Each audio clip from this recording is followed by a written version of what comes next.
पण येईना आणि मला इकडं ते ऐकता पण येईना की असे म्हणजे डोळ्यात एवढे अश्रू आले आनंदाचे की मला काही समजच ना काय बोलावं ते. ज्यावेळेस अक्षय गोपीनाथ गडावरती नतमस्तक झाला त्याच्यानंतर माध्यमांशी तू बोलत होता तो म्हणला की UPSC मधलं यू देखील आईला माहीत नाहीये.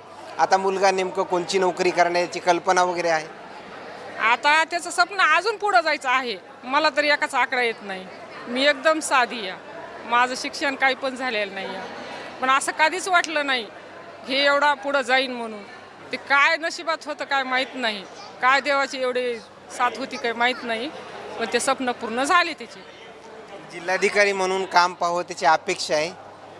एवढा मोठा टप्पा जो आहे एवढं मोठं यश जे आहे ते संपादन करील अशी अपेक्षा होती. हां हो सगळ्याचं माझ्या हातानं कल्याण हो. लहान लेकरं आहेत ते माझ्यासारखेच हो. मी या सगळ्याची सेवा करीन अशी त्याची जिद्द आहे. कोणकोणते कामं करावीत अशी